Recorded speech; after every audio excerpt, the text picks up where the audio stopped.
Hey, Duvid here. We are live back from my weekly tour of my library. John, good to see you. Apologize last week. I had an IRL event, Rabbi Joseph Telushkin, and then I was on Sula, um, another program. So I ended up just postponing the weekly tour of my library program. And here we are back again. Asked the rabbi. Um, it became too much for me to just do it every Saturday night, so I gotta think about it, reassess my what I'm doing in my streaming. So I appreciate everyone tuning in. I was gonna do let me make a blessing. I was going to do my psychology books this week, and I had like 5 shelves, but I decided to push it off till next week. I might divide that into two, and then my last one that I didn't schedule yet will be on spirituality books and probably Gurdjieff, esoterica, and so it might be another 3 weeks through February, and then some Ask the Rabbi. So not much programming. Got John in the chat, Mob Talk. I guess we kind of ran out of steam there, so we'll see. I guess if John wants to come on once I finish my books, we could chat a little bit. But you got to come up with something, a good value proposition for the viewer. So people ask me all the time about book recommendations. um, this week I will be talking about books on Detroit and Michigan, and a reasonable collection, like 20, 30 books. And you want to know about the politics and the history in the city. I probably have another 10 books related in my civil engineering section and Judaica section. So I had, I showed some interesting books on Detroit architecture, Michigan architecture, history of building, and Albert Kahn specific things, and that was more related to civil engineering. So people could look back on my civil engineering stream, although I didn't have organized a section about books related to Detroit, but I have some nice collections, most specifically a few books on Albert Kahn, and a few books on architecture in Detroit and Michigan in general. Um, and in my Judaica section, I have quite a few books related to the history of Jews in Michigan. So let me jump right in, and let me start with some basic kind of like pleasurable picture books, um, general overviews of Michigan. You've seen these in like my Judaica section. These books, Images of America. Um, so I have quite a few of these related to Michigan. So I'd actually reached out to this man to stream, and he messaged back saying he would, and then we lost contact. Hey, Oswald, thanks for coming in. So 50 Detroit and 50 maps, Alex Hill using GPS, and I mean it's really only mediocre. Like like I wanted because it was interesting. I like maps in Detroit, and he kind of just collected together maps and a little bit of information, and it was expensive, so I ended up paying like $20 for it. And then he was like a no-show, so I couldn't even talk with him about it. But anything on Detroit, I tend to buy. There's always a few things coming out the last few years, um, but I like maps, so the concept of the book was better than the book itself. Here's a recent book. Aaron Foley is a Detroit African American author. He's got a few books.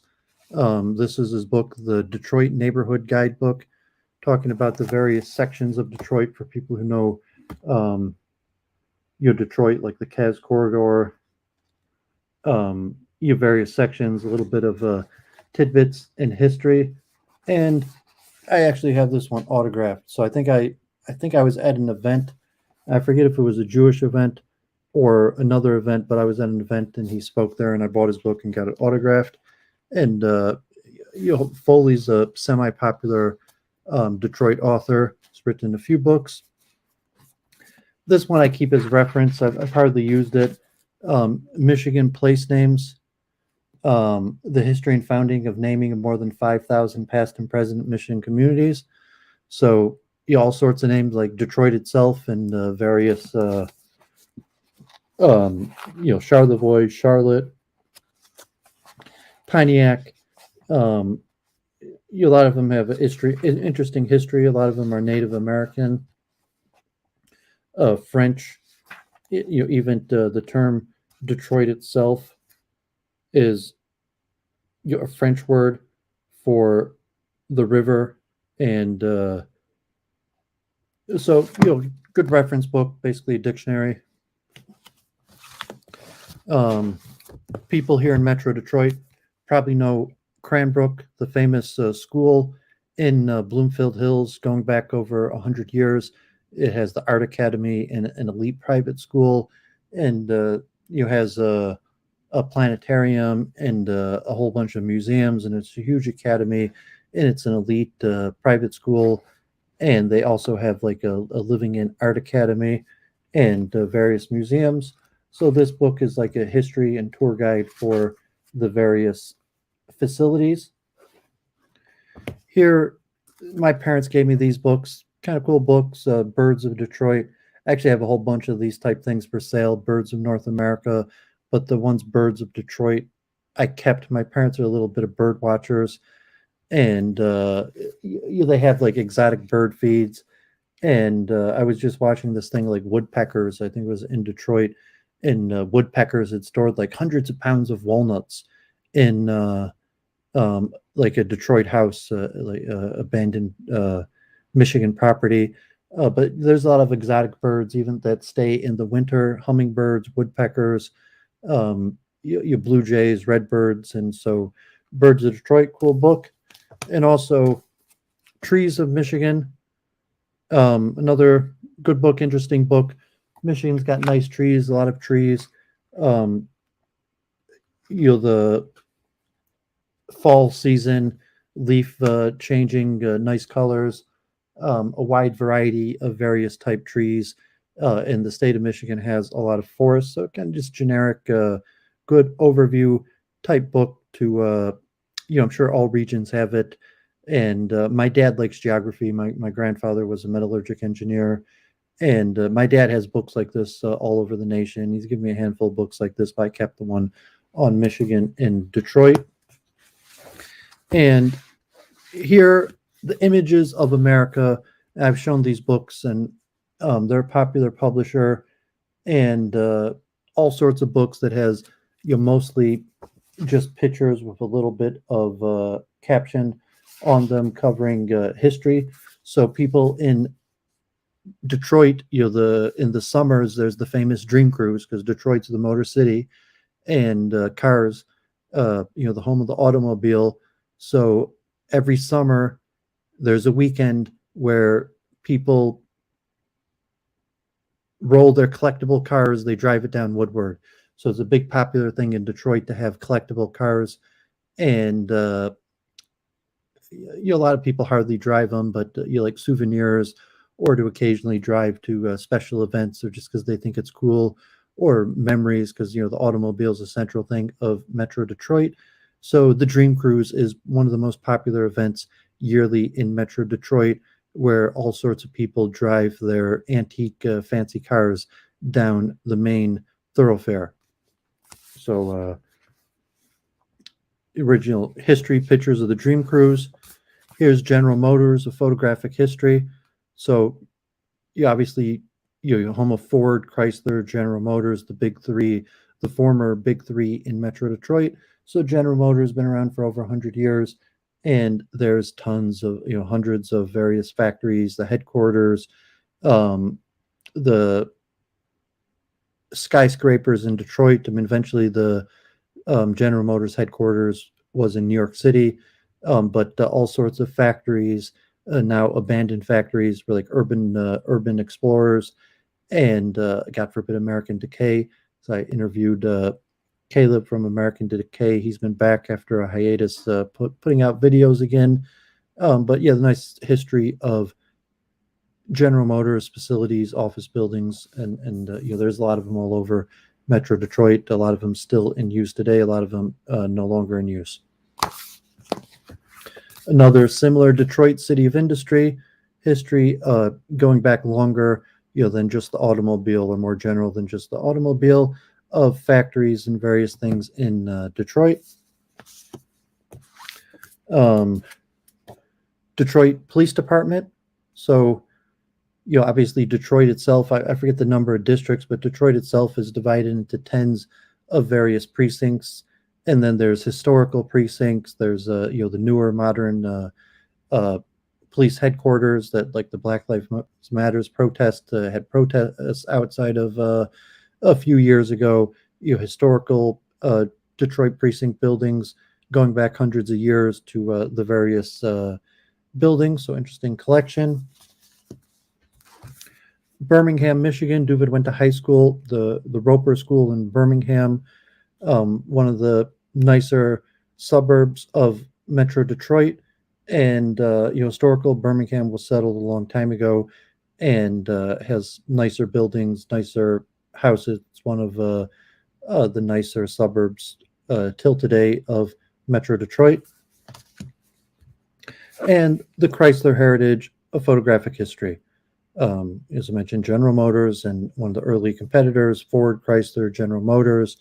There's a lot of mergers and acquisitions and rise and fall of various auto companies. But the big three now, it's Daimler Chrysler with the German company. My brother had even worked a few years at Chrysler, and my mother had been a bankruptcy attorney, and she'd worked extensively with Chrysler and General Motors the most, but also quite a bit with Chrysler and various suppliers.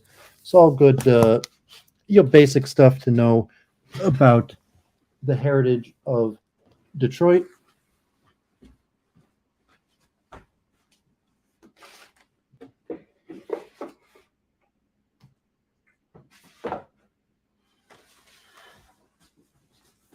And while I'm at it, so these are actually two books that I never read, that I purchased and didn't have a chance to read. I bought this actually in Ypsilanti, Pioneers of the U.S. Automotive Industry, Volume 1, The Big Three, about the early origin of the auto industry. Good, important stuff. A lot of technical details about the first models and various companies, rise and falls of the original companies, and I didn't even have a chance to read this. And another one, Our Heritage, Down by the Depot in Ypsilanti. Ypsilanti is not as bad as Flint. It's had a rise and fall, and Ypsilanti's had a little bit of a resurgence, but it was a former, I think even Ford Focus final assembly might still be in Ypsilanti, but there's a lot of manufacturing in Ypsilanti.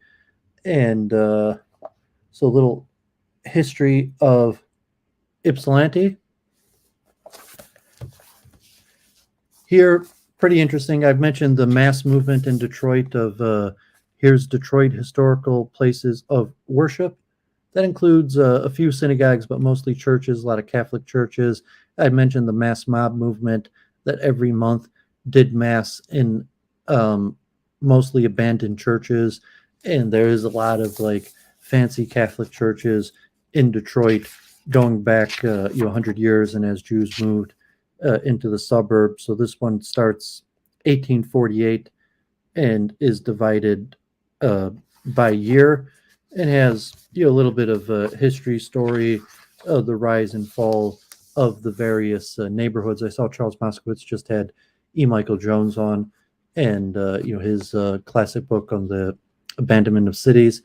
And so those previous ethnic neighborhoods that had these various churches, a lot of those communities migrated to the suburbs, and the churches fell into disrepair. Some of them were kept up, some of them deteriorated, some of them still have congregations, but the majority lost their congregations, or some of them now have more African American congregations from the historic communities that built them up. And here, Ken Siver, Southfield, Duvid, resident of Southfield, the history of our city in its 50th year. So Ken Siver at that point was a city councilman, and now Ken Siver is our mayor. And I thought I had this book autographed. So I thought I bought this. Maybe I bought it online. He spoke at our homeowners meeting when Brenda Lawrence was mayor, and he was the guest of the homeowners meeting and covered his book. And I thought I had it autographed, but it doesn't look like I have it autographed. So Ken Siver went on. Now he's our current mayor. I have on my YouTube page speaking at previous Hanukkah menorah lightings. Very interesting history. Southfield, kind of as like the expansion of the freeway, one of the early experience in suburbia, just outside of Detroit. The old Lodge Freeway, the 10 freeway that was one of the first freeways out into suburbs. And Southfield, for a period of time, had some bigger buildings built here, but there's been a little bit of a decline. A lot of those are somewhat empty, but Southfield has about 100,000 residents, about 50% African American, and a nice, we'll call it transitional community. Ray, thanks for tuning in. We're going to try to keep this topical to books on Detroit. You tried my next Ask the Rabbi.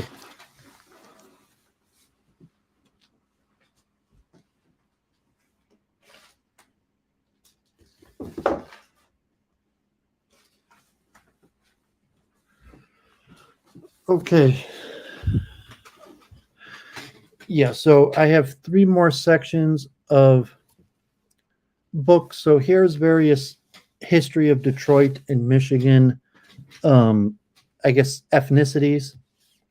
Here's Black Detroit and the rise of the UAW, the United Auto Workers, that has a history of African Americans in Detroit, specifically their role in the UAW, United Auto Workers Union. And there was riots, and there was violence, and there was racism, and eventually there was unionization, and Ford fought unionization, and but eventually there was unionization. There were segregated unions, and now like the unions may even be majority African American of the current UAW. The Great Migration of blacks, African Americans from the south to the north happened even pre-World War I, and largely for employment in the auto industry. Henry Ford and the $5 workday, and then as mentioned, the rise of General Motors and Ford, and then there was Fisher Auto Body and Cadillac, and the various rise and fall and conglomerations and mergers and acquisitions. But blacks made up a substantial amount of the labor force in Detroit, and now obviously Detroit is extremely black, like over 90%. But maybe at the height of Detroit, when Detroit, like in the 1940s, 50s, had close to 2 million people, maybe a quarter of Detroit was black. So it's important, interesting history. Specifically, this one related to the United Auto Workers Union. Here's another important book, Discoveries of People of Michigan series, Michigan State University, Chaldeans in Michigan. Scott Bernstein has stuff on the Chaldean Mafia. Chaldeans are specifically Iraqi Christians, and a lot of them came in mass number, tens of thousands of them, in the 80s under persecution of Saddam Hussein, and a lot of refugees were allowed into America, and a vast majority of them came to Metro Detroit. So when I was a child, Chaldeans were in my neighborhood. Chaldeans, kind of dominated the party store business. And by the time I was in high school, Chaldeans are Christian Arabs, but they're Arabs. Some of them have their own language, a little bit like Aramish. So I was at Southfield Lathrop High School. You had like A and B wing, and A wing was like Arab wing, B wing was black wing, and the school was already majority African American, but there was probably like an equal number of Chaldeans to whites that after the white flight that you had a significant amount, and now Chaldeans don't necessarily. There's still a reasonable amount of Chaldeans in my neighborhood, but Chaldeans have somewhat um, dispersed and are all over the place in Metro Detroit. So they have a unique culture, a form of Christian Orthodoxy. Some people consider them Catholic, and a lot of them moved on from historically the party store business that they dominate when they first came to all sorts of businesses, sometimes even luxury items like wine, but they're still pretty dominant in the party store business and here in this area. Here's an interesting book, Michigan, God forbid, known for our militias. Michigan, like Timothy McVeigh was in Michigan. Michigan has, God forbid, a reasonable amount of like neo-Nazi compounds, but mostly just like straight up like militia gun rights. I mean, God forbid there was the Governor Whitmore like kidnapping plot, but there's all sorts of compounds with like large amounts of guns and ammos. There was like the KKK. There was Father Coughlin's like soldiers for Christ or something. I forget the name. So here's right in Michigan grassroots, from the KKK to the Michigan militia, Joe Allen McNergy Vineyard. So nice overview about the rise of right-wing movements, specifically militias. And I think Michigan, due to multiple reasons, is one of the larger militia states. There's thousands of like little militia compounds, and like most of them are law abiding in terms of like like I mean Timothy McVeigh spent time at a compound here in Michigan. God forbid the Governor Whitmer kidnapping plot. There's a reasonable amount of like neo-Nazis in Michigan, but most of the militias are like relatively kosher and just guys who like their guns and distrust the government. So this book is a little bit left slanting, and but focusing on the Ku Klux Klan, Father Coughlin, and the Union for Social Justice, communism, the John Birch Society, Michigan militia. So this more leftist, conspiratorial, pejorative view of militias in Michigan, because to some extent you actually have you could take a positivistic view on militias. I'm not sure if Oswald, remembering your time in Michigan, if you put much thought into militias. I mean, as a kid, I remember I went to Maplehurst Camp, and Maplehurst now shut down, and my mother went to Maplehurst Camp, and it was largely Jewish and white, and they had guns there and training, but I mean, it wasn't like a compound. And actually, they had filmed one of the original Friday the 13th partly at Maplehurst Camp. But I don't know too much like militia culture. Like there's the red area, red and blue Michigan, and you have large swaths of farm territory in rural places, and there's a lot of guns. I remember when I was doing solar energy, I was working for EcoGiva, and they were doing solar panels in Huron County, and a lot of people own large properties, farming properties, and so I used to just randomly ask people about guns, and like a lot of these guys were relatively like, I mean, they were farmers, but the people that have farms and estates are relatively upper middle class.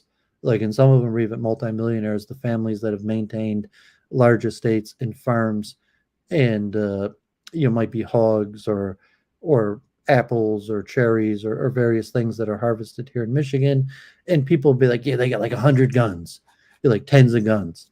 So like your average farmer in Michigan in the red area, like they have whole arsenals of guns, and it's very popular militias in Michigan. So interesting book on one of the phenomenon of red state Michigan.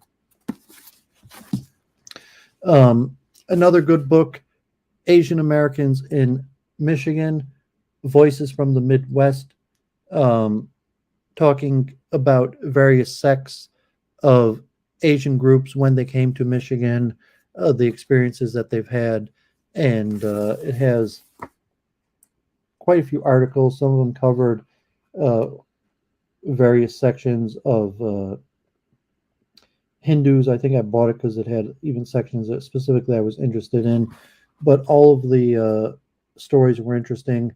It's Grace Lee Boggs, a popular Asian American activist in Metro Detroit, has an article written by her, blessed memory. Passed away recently. She lived almost like 100 years, but a lot of interesting stories in various migration patterns and ethnography and of Asian Americans in Michigan. Um, Another one I'd mentioned the in my Islamic section, the history of Muslims in Detroit, which is an exceptionally good book. This one's also a good book, Arab Detroit from Margin to Mainstream. And Arabs have a long history in Detroit. You had Syrians and various forms of Arabs in Detroit from the late 1800s within the auto industry. Some of the Arabs that were considered Caucasian and were able to migrate, and a lot of them were Christian, especially the Syrians or Lebanese. That before the immigration of Islam, you had a reasonable population of Arabs here in Metro Detroit. Even going back 150 years to the large migration of Muslims, even before the 1965 Civil Rights Act. Uh, um, so it's an interesting history, and now obviously Michigan, Detroit's Dearborn, known for Arabs. We have Hamtramck, the first all Muslim city council. A lot of Yemenis. Now Dearborn has Arab mayor, our Congresswoman Rashida Tlaib. Um, Even before Spencer Abraham, there's a lot of Arab history.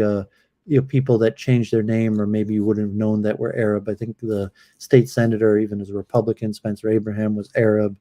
The guy, I think they call him Mike Abdenauer, like the trainer for the Pistons, was Arab, and as the demographic. So an important book. Like Detroit's known for Arabs. And if John Wolf's in the chat, Detroit's favorite, Duvid's fellow Roper alumni, Scott Bernstein of the Purple Gang, the Detroit True Crime Chronicles, Tales of Murder, Mayhem in the Motor City by Scott Bernstein. So actually, the one person I was thinking out of reaching out to interview, and even IRL, like I would even invite Scott to my house to stream. And Scott Bernstein, went to high school with him, and he was a little bit older than me, but popular streamer now, Original Gangsters, from the Bernstein Purple Gang family, not the Bernstein B.E. Bernstein, like Scott Bernstein, the lawyers, but the B.U. Bernsteins of the Purple Gang. And, he was a smart guy. He went to Roper. He went on to university. And now he studies criminology. He does a lot of research, and, a renowned international event mafia expert with his popular Original Gangsters podcast. So one of these days I'm going to try to reach out to Scott and see if I could get an interview from him. So those were interesting books, like calling about like ethnic groups in Michigan, Metro Detroit.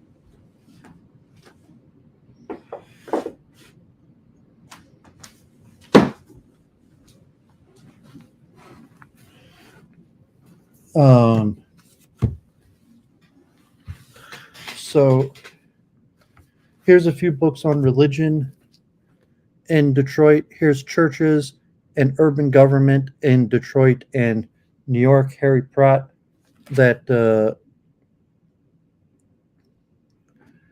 is an interesting, Wayne State University Press, looking at the connection between the church and religion in Metro Detroit. And like obviously Catholics are pretty big here in Metro Detroit. I mean, So I showed the book of the large pictures of history of houses of worship in Detroit.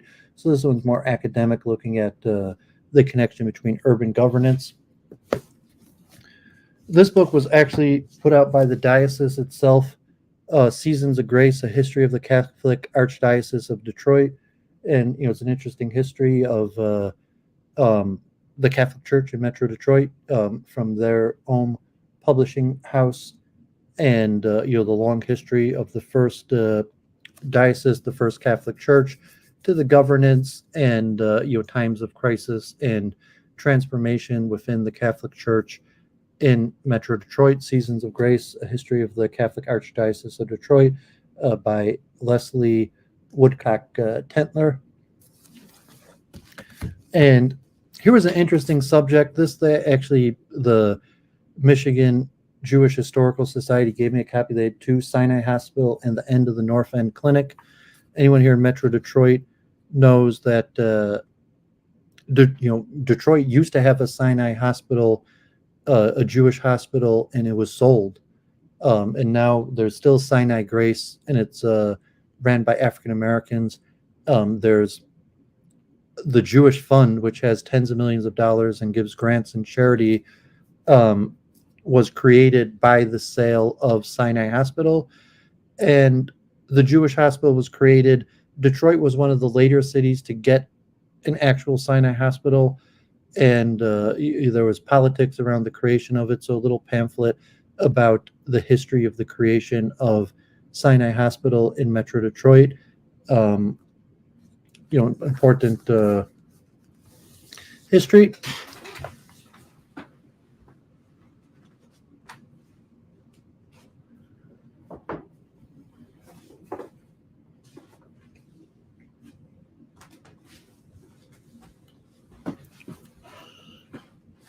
Okay, so I have a few books on economics and culture. A few books on economics and culture, and a few books on law in Metro Detroit. So, A. Reiner, thanks for tuning in. Captain Lauren Thiel, appreciate you tuning in. And Pill Eater, good to see you, Pill Eater. Been a while. I'll put the link in the chat in like 10 minutes if someone wants to hop on and talk. It's been a while, Pill Eater. I'm not sure if anyone here, and Oswald's lived in Michigan, not in Metro Detroit, but if so, here's Driving Detroit: The Quest for Respect in the Motor City. George Gassler. These books are kind of talking about the revival of Detroit. Books written in the last 10 or so years. Michigan's Economic Future: A New Look by Charles Ballard. Talking professor of economics at Michigan State, focusing on Michigan's revitalization, the decline of the automotive industry and manufacture, green jobs, various technological change, protection of water, important, interesting things. Another one, John Gallagher, author for the Detroit News, Reimagining Detroit, Opportunities for Redefining an American City. So, a lot of books written in the last 10 years about aspects of hopefully a positive future for Michigan's or Metro Detroit, the economics. This is a really popular book. This, like in a lot of classes, like it's almost like required reading. The Origins of the Urban Crisis, Race and Inequality in Post-War Detroit by Thomas Segru, talking about segregation, economic disparities, African American, your politics, various things. This is a very well-known Princeton paperback. Like a lot of people in Metro Detroit read this book, especially if you go to like liberal university classes, and like a lot of Jews, to go into Detroit wanting to understand the African American perspective of the origins of the urban crisis. How is it now today? You have Detroit, from its historical origins to being like 90% African American, and the various problems that face modern day Detroit. That a lot of them come around racial uh, tension and segregation, or being a black managed city. So well known, well regarded book, The Origin of the Urban Crisis, Race and Inequality in Post-War Detroit by Thomas Sergey. Hey, The Truth, thanks for turning in.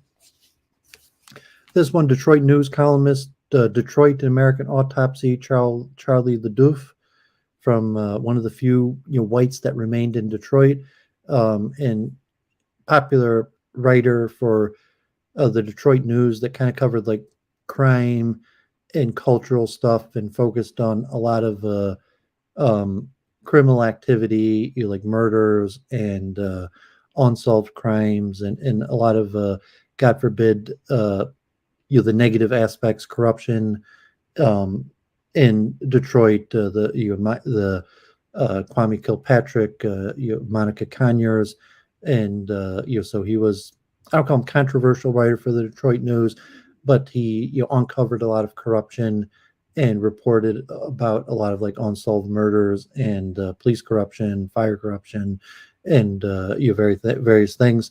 So also like a well-known book. This one's like more, I guess, Detroit News, more on the right wing, as opposed to this one's more academic, university liberal, popular book. And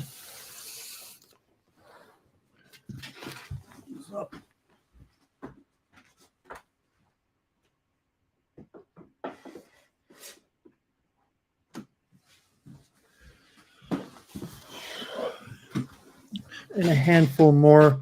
So these ones are more on politics. This one, so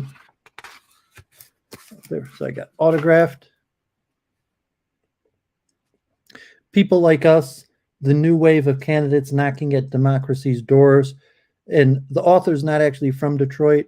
Her organization, New America, which focuses on getting new immigrants to run for Congress. And actually, like Rashida Tlaib was a member, New America, and has like a lot of Chinese, Asian, Arab, the New America of first generation, second generation immigrants running for elected office. And the director of the organization actually was friends with the brother of the Michigan director of the organization, Indian woman, and very interesting, trying to train and groom immigrants and get them to run for office. And a lot of them have been reasonably successful in Metro Detroit, especially now with a lot of Asian, Middle Eastern communities, to convince new immigrants to run for local elected positions. Nathan Boomey, Detroit Resurrected to Bankruptcy and Back. So my mom was a bankruptcy attorney. She represented the Detroit Institute of Arts in the Grand Bargain. So, biggest news story really in the world, like these days, like, worldwide, people know Detroit from the bankruptcy. And so popular book, Boomey's Detroit Resurrected to Bankruptcy and Back. Duvid's a volunteer at the DIA, Detroit Institute of Art. My mother represented the Detroit Institute of Art. Here's a museum on the Verge, a social economical history of the Detroit Institute of Arts, 1882 to 2000. So I think I bought this book at the DIA itself. It's a Wayne State University press book. Duvid back to chess coaching Fridays at the Detroit Institute of Arts. So, it's a long-standing institute that has changed management and ownership, private, public, fundraising, organizational principles, boards of directors. So important history. And these books I bought, my mom was a powerful bankruptcy attorney. partner at the major law firm Hannigan Miller Schwartz and Cohn, and so Adversity and Justice: A History of the United States Bankruptcy Court for the Eastern District of Michigan. So my mother's still active, access to bankruptcy court. Has met most of the bankruptcy court judges, almost all through my mother. So Kevin Ball, Important History of the Creation and Structure of East Michigan, including Metro Detroit's bankruptcy court. And David Garner Chatterboyne, the United States District Court for Eastern District of Michigan, People, Law, and Politics. And another, history of the court system of Eastern. Bankruptcy has its own separate circuit court. So you have the federal court, the Michigan court, and the bankruptcy court. And so another, just an important history of the court system here in Eastern Michigan, which includes Metro Detroit. So that's about it.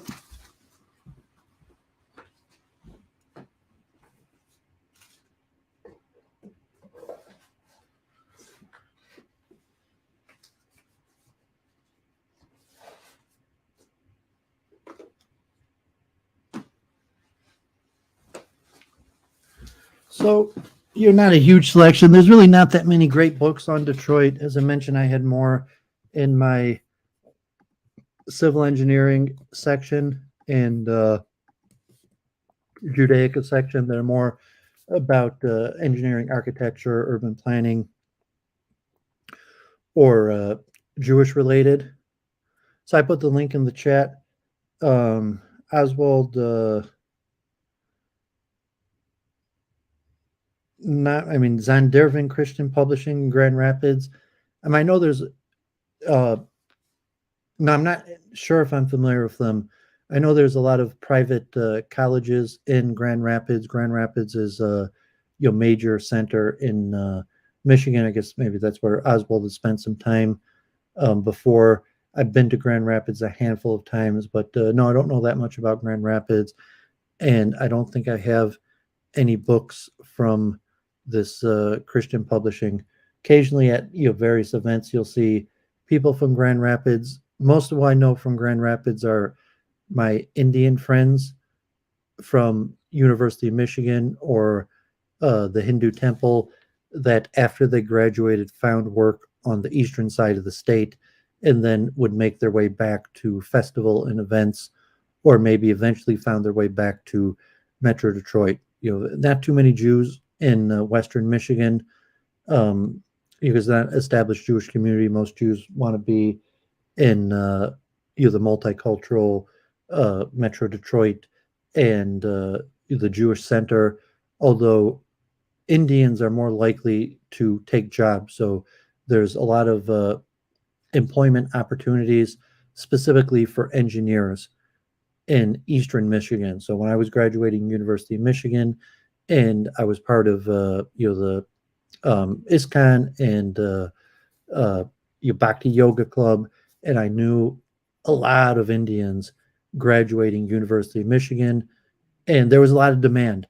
Most of them found jobs, and they were most likely to find jobs in Eastern Michigan, like Zeeland, Michigan, and a lot of them were like lonely, and it was maybe nice, and the people were semi-friendly, but they had a hard time making friends, and a lot of times would come back to Metro Detroit. Although ISKCON, now there's a huge center. I saw they finally opened up in Grand Rapids, and there's hundreds of people there. So ironic, most of my connection to Eastern Michigan, Grand Rapids, Zeeland, Michigan, is from Indian engineers.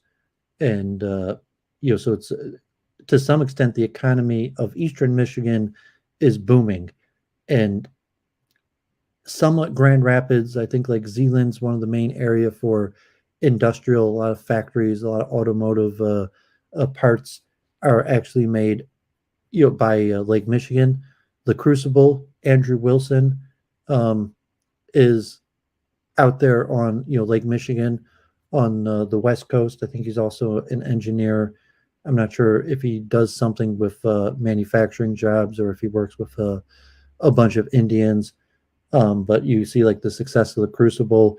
Um, the Western Michigan economy is probably doing better than the Eastern Michigan economy, and a lot of new manufacturing centers are built there in like Zeeland, Grand Rapids area, and they recruit a lot of talent. Most of them Indian. So, if you go to University of Michigan, um, local Lawrence Tech right here in Southfield, engineering schools, there's somewhat dominant. I would say like 30-40% foreign students from India, and um, so they recruit for the jobs in Western Michigan at the engineering schools, and they end up getting a lot of Indians and Hindus. But like Andrew Wilson, I guess he's like a born again Orthodox. I'm not sure how popular that is. But Grand Rapids is very strong Protestant, Calvinist, Christian. There's the Davos family and Betsy DeVos, obviously Eric Prince, and very strongly Christian, Calvinist. Um, and I know there's a lot of theological schools. Even Dennis Prager did like some special event, and he did it. I'm not sure if what school it was, but he did it in like Grand Rapids at some historic Christian college. I went up for an engineering event at some Christian college near Grand Rapids. I have to look through my Facebook pictures to see what it was, and they had won some prize related to like batteries and solar energy, and had like um, a state recognized like best facility for solar renewable energy. And I went up with the Engineering Society of Detroit. I also went up to Meyer's Garden, and like the Meyer family from the grocery stores are located up there in Grand Rapids. Peter Meyer actually, God forbid, lost the Republican House seat for going against President Trump. But I was up there for an engineering event, 3D printing, and it was held at the Meyer Gardens facility. It's a popular place in Grand Rapids, beautiful facility. Um, John Wolfe was talking about Frankenmuth, Michigan, which is somewhat like a tourist trap. Um, there used to be a famous restaurant. I think it's still open. It was called Tony's, that had like really really big portions, like just huge sandwiches, like pounds of meat and ice cream and everything. Not necessarily like high quality food, but really big portions. Frankenmuth has like Christmas all year long. It's an historic German town. There's a lot of areas in Michigan that were settled by Germans, actually Norwegian settlers. There's areas in the UP areas of Michigan that are historical Norwegian settlements, but there's a lot of historic German settlements all across Michigan, and they um, Frankenmuth's kind of like touristy trap type way, where they have restaurant and chocolates, and then there's also like Duluth, Michigan, that has these big box um, discount stores of like clothing. I remember University of Michigan, and I was in this class, and there's a Japanese student, and his family came to visit him at University of Michigan. He was in the business school, and like I even called him out. Like he said, he was like, "Where'd you go?" He was like, "Oh, to the Duluth, Frankenmuth, to shopping," so they could buy discount clothing in Michigan. And I mean, there's certain places like that all over the country, but I forget exactly the economics, but they'll buy these huge strip malls. And yeah, Hillsdale, that's where Hillsdale, I think, is where Dennis Prager had the event at. Um, so I'm familiar with that, but I'm not sure I have any books from them. Um, and so my dad likes going out to Duluth, So sometimes like Thanksgiving or like when my sister and brother are around, like the family will make a trip out to Duluth and like a shopping spree. It's kind of like a boomer thing, and even international. Um, hey, Christina, thanks for tuning in. So yeah, there's a tourist trap. Um, I don't call it like a tourist trap. So I mean, Frankenmuth is kind of like overpriced, nice, like German styled entertainment and food and knickknacks, tourist type items that are popular. People drive by. That is a well known thing in Michigan.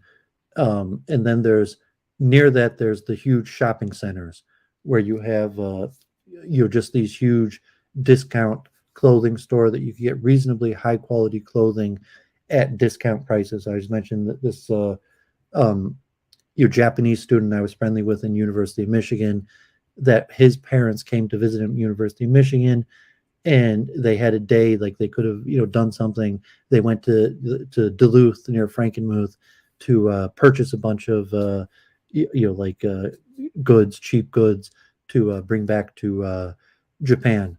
You get like nice shirts that would be like half price, even like 70% off of the type price you'd find at your regular place. I think these type things are all over, so not just in Michigan. I remember in New York they had I used to go up to the Catskills, like in between the Catskills and New York. They had an area kind of like in the middle of nowhere that would just have these huge shopping centers of discount stores, and I wouldn't be surprised if that's a common thing all over America to the type investment to make something like that. So might be all I got. So I have 5 shelves of various books. No, 4 shelves of various books on psychology. So maybe I will do it all next. No, it's 5 because I have linguistics. Um, so maybe I'm going to divide it up on my psychology and philosophy, or maybe I'll do my psychology just one thing in totality, and I have some like mythology. So I think I'm going to figure out how to divide it up, and I will do next week maybe my psychology. I'm not sure if I'll include my linguistics, or maybe I'll do my mythology and spirituality books together.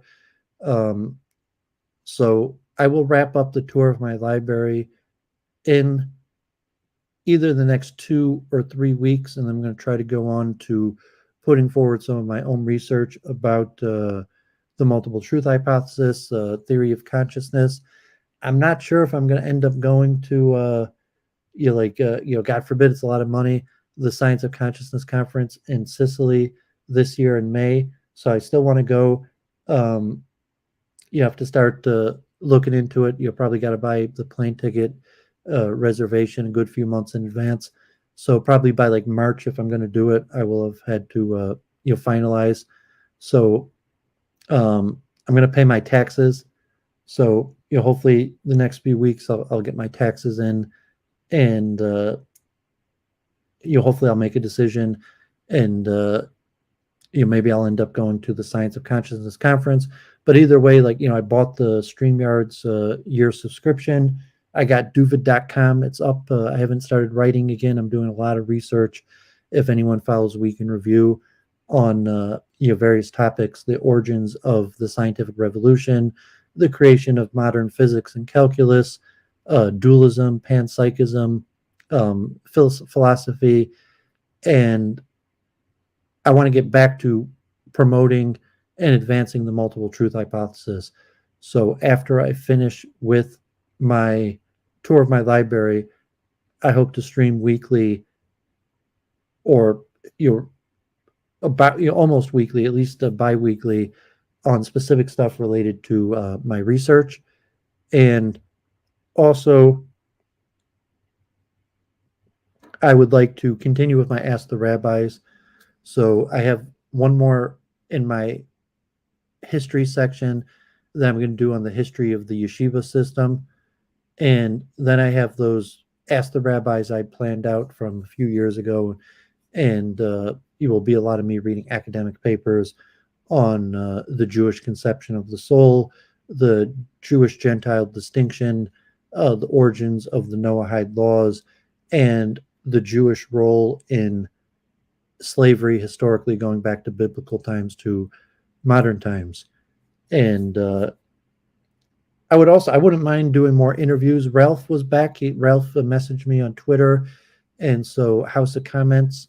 Um, Let me see if I could pop that up. So I was on Ralph's yesterday for like hours. He went for 6 hours, and it was kind of just like low tier arguments, and it was like I was joking, God forbid, kind of like Luke Ford. It was almost like a repeat. It was the same people back saying like basically the exact same thing, and it's hard to have discourse, like um, to have productive discourse, like God forbid, rising anti-Semitism. Um,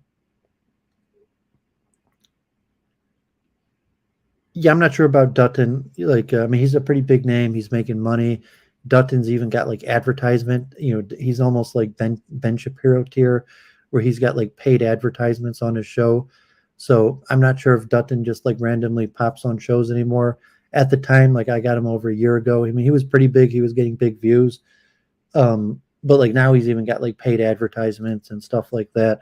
So I'm not sure if he just appears randomly or having guests. It was his Yehuda Finkelstein that one of the biggest supporters of the alt right. That I don't know if I've ever spoken to Yehuda Finkelstein or who he is, if it's Jewish or not, or just uses that name. But and it was actually Oswald in the chat that was watching. Yehuda Finkelstein tweeted, made a super chat to Dutton saying, why don't you speak to Duvid? He's an interesting guy. And Oswald was watching, and he messaged me on Discord, and I caught it. I was, at my computer. I caught the message and popped into the chat, and I was like, "Yeah, Dutton, let's talk." And then I messaged him on Twitter, as and he came on my channel, so he didn't invite me on his channel. I was like, "Well, what do you want to do?" So he came on my channel. It was a reasonable talk. Um, but yeah, I'm not in regular contact with Dutton. I don't think I could book him, or it makes sense that I'd reach out to Dutton and saying he's already quite a big name. He gets large amounts of views, and he even has like official sponsorship now. So I'm not sure if I would reach out. Maybe at like Lipton Matthews. Um, I'm not sure who to reach out to, who to speak to. Most of the people I spoke to, like Oswald, uh, booked, helped me out with. Maybe John David Ebert that you mentioned. I never reached out to him. I also had like the stuff on the hero's journey. Next week, I'm gonna, when I do over the next few weeks, I'll show my Joseph Campbell. I have quite a few Joseph Campbell books, so I thought to reach out to John David Ebert, maybe to have him on again and talk about Joseph Campbell and the hero's uh, journey. Orfeo, yeah, thanks for tuning in. I'm still here, continuing my research. I would do JQ debates, like if politically provoked or something invited me, even the Crucible invited me, like I would do JQ debates, but no one's invited me, and I'm not going to self promote myself for that. But if that comes up, but yeah, it's too dangerous for my YouTube channel, even having discussions like that. I'm not going to invite someone to my channel to have, the type of discussions that might put my YouTube channel at risk. So I would probably more likely talk to authors, someone like John David Ebert or Scott Bernstein, and then hopefully people more in my field of research, which would be the heart bomb of consciousness, um, esoterica. Um, if I could get like bigger names like Philip Goth or something like that, it would be interesting to talk to like Philip Goth or even names of people that don't have a big streaming imprint, but you are doing relevant research in the fields of the science of consciousness. Um, so I haven't got to the point where I'm actually reaching out. I wanted to get through with my tour of my library and kind of pull myself together, work through my identity crisis, midlife crisis, and like emerge with some research. So I have another few weeks of these tour of the libraries where I try to figure things out. If any Duvidians out there want to set up some sort of interview, people recommend type things, but I'm not really the type to just like reach out to people. So if someone less so than just recommending someone that would actually have to reach out and broker the conversation. Um,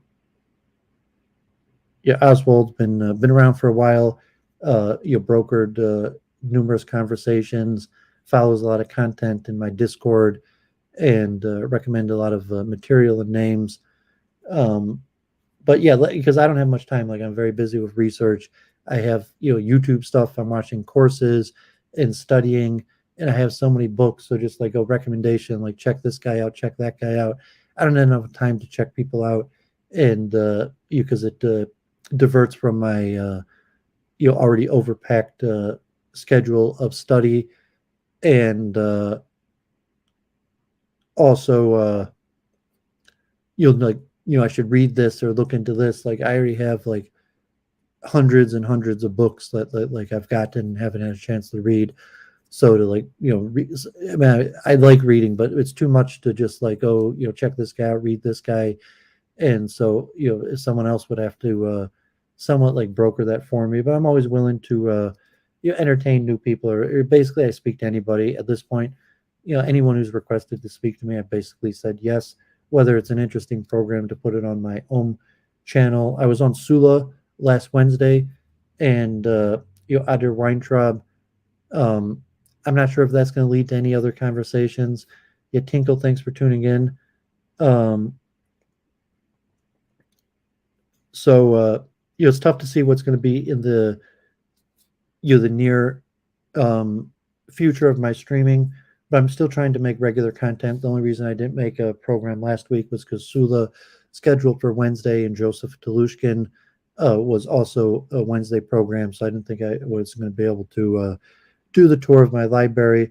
But I'm going to try weekly. I'd wanted to try bi-weekly with my Ask the Rabbi, but I'm not really feeling that rabbinic, and but I will try to do like at least an Ask the Rabbi once a month, and next month once I finish the tour of my library, we'll see whether I could produce regular content, and I might continue with tour my library book recommendation as opposed to just going through all the books on my shelf, a more in-depth overview of specific books or specific topics. So, and we'll see John Wolfe, like, our mob talk kind of sputtered out. He had a big show, like he's increasing his subs, but mob talk was losing viewers. So, I thought we should just give it a rest. But if, maybe like, I'd be willing to pick back up mob talk with John Wolfe. I just like didn't want to push it and talk about nothing if we had nothing useful to talk about. But I wouldn't be surprised if me and John keep working together. Charles Moskowitz had E. Michael Jones on just before, so 3 o'clock just before I was streaming. Charles Moskowitz debated E. Michael Jones, so I'm going to check that out. I didn't have any argument or falling out with Charles Moskowitz. He changed time, and it was also our program was just kind of going nowhere. So like it was kind of repetitive, and so I'm still willing to stream or talk with Charles, but like we haven't been doing it. He changed time slots, and we had a hard problem fitting the new time slots, and it was kind of going nowhere. Like our viewership, almost no one that watches my regular content was watching me on Charles Moskowitz. It's not that interactive, and he kind of was just like repeating what he always says, and I didn't think that was interesting to my audience. But if we work out something that's more interesting, we'll see. Luke Ford. I've usually always, when Luke Ford has invited me, I've basically always said yes. Like I basically say yes to everybody. So if Charles Moskowitz was asking me, I'd probably say yes. If Luke was asking me, I would say yes, but Luke hasn't asked me. I'm not in his chat because it's hard to follow Luke's content. He just has like hours and hours of streaming. But if Luke reached out, we could talk more also. But in the meantime, just Church of Entropy, and we've been really turning those into working sessions. So me and Jennifer have both gotten more serious about our research. So the week in review Sunday night has gotten more serious about working on our writing and our various research into science and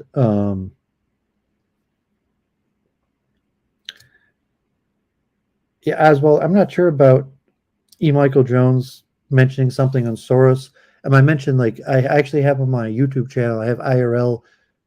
Abdul Saeed spoke at the downtown synagogue when he was running for governor, and I actually recorded and put on my YouTube page. And Abdul Saeed is a Soros scholar, where George Soros actually paid for Saeed's college tuition, let alone like being a campaign donor and helping Abdul Saeed. That he was actually groomed by Soros, who he was literally a Soros scholar, and Soros paid for his university education.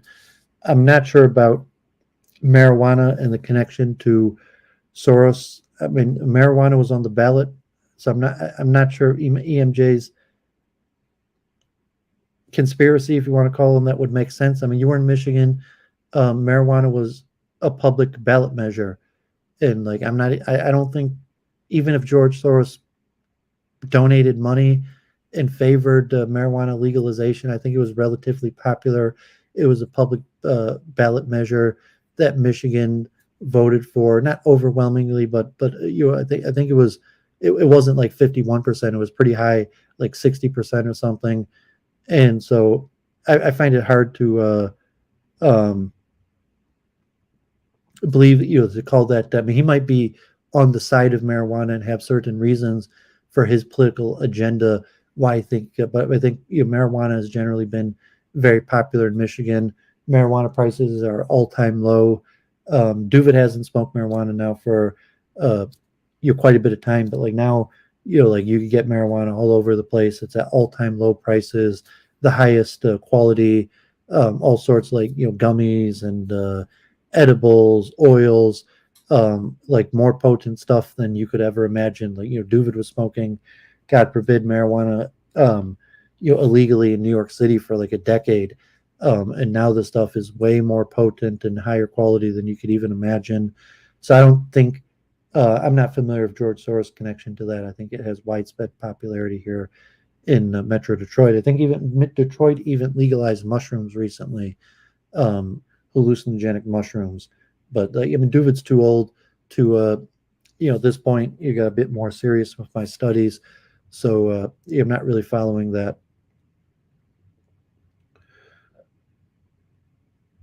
Okay, so God bless.